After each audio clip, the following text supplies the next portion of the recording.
Hello bachcho, let's read this question. The question says, we put glass piece on a printed page. Images of prints on the page has same size the piece is. Option first convex lens, option second glass slab, option third concave lens and option fourth prism. तो इस question के अंदर हमसे बोल रखा है कि एक प्रिंटेड पेज है, इसके ऊपर हमें ग्लास का पीस डालते हैं, तो जो इमेज बन रही है प्रिंट्स की वो सेम साइज की बन रही है, तो वो पीस कौन सा है जो हमने डाला है। तो बात करते हैं हम लोग की कंसेप्ट की।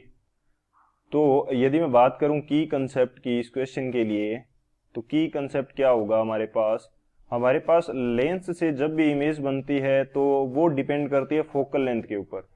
बेसिकली फोकल लेंथ के ऊपर डिपेंड करेगी और उसके अकॉर्डिंग उसका जो साइज है वो डिसाइड किया जाता है। हम बात करते हैं तो यहाँ पे मैं एक स्टेटमेंट लिखता हूं,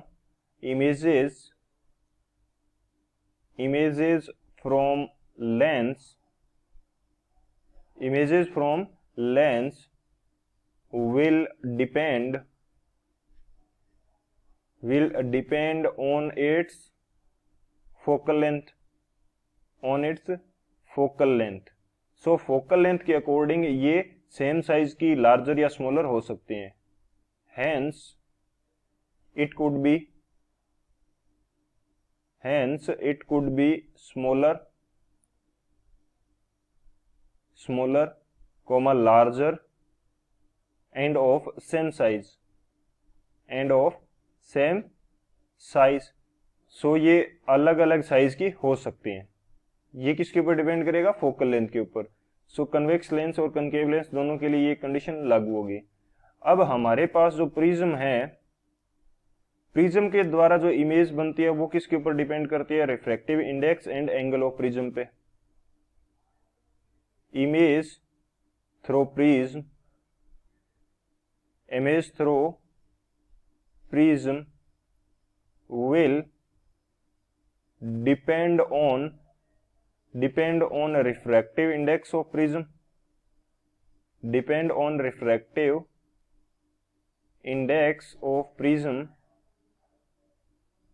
and angle of prism के ऊपर ये क्या करेगी? डिपेंड करेगी। तो ये हमारे पास दो की कंसेप्ट है। अब इन दो की कंसेप्ट की हेल्प से इसको सॉल्व करेंगे और जो हमारा ग्लास स्लेब का किसके ऊपर डिपेंड करता है ये हम देखेंगे सॉल्यूशन पार्ट के अंदर। तो बात करते हैं हम सॉल्यूशन की। यदि बात की जाए तो हमें बेसिकली देखना है ग्लास स्लेब के कारण। तो ग्लास स्लेब जो होती है उसकी कुछ ना कुछ थिकनेस होगी। मैं मान लेता हूं कि मेरे पास में यदि ग्लास स्लेब बनाता हूं यहाँ पे, तो ये मेरे पास कोई ग्लास स्लेब हो जाएगी कुछ इस तरह से। यहां पे हमारे पास क्या है? ऑब्जेक्ट है। यहां पे हमारे पास क्या है? ऑब्जेक्ट है और यहां से हम इसको क्या कर रहे हैं? देख रहे हैं।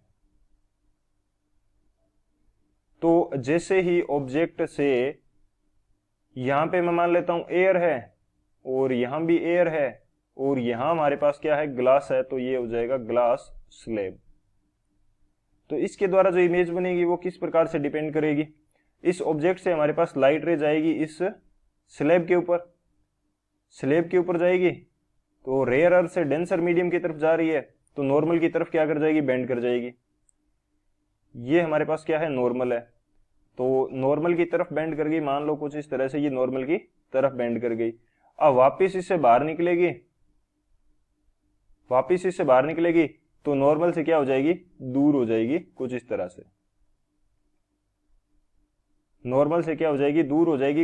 तरह से। वापिस नॉर्मल से दूर हो गई। अब ये जो इमेज है, ये जो लाइट रे है हमारी आंख में जाएगी, इसकी वजह से हमें क्या दिखाई देगी? इमेज देगी।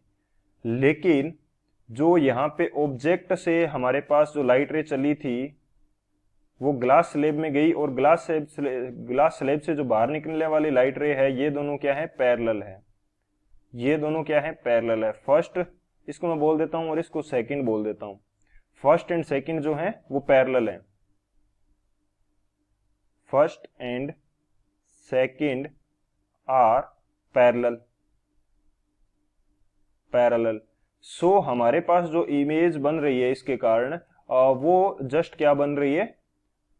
जस्ट वो हमारे पास शिफ्ट हो रही है, लेकिन साइज उसका चेंज नहीं हो रहा, क्योंकि हमारे पास लाइट रे जो है वो एक दूसरे के पैरेलल निकल रही है।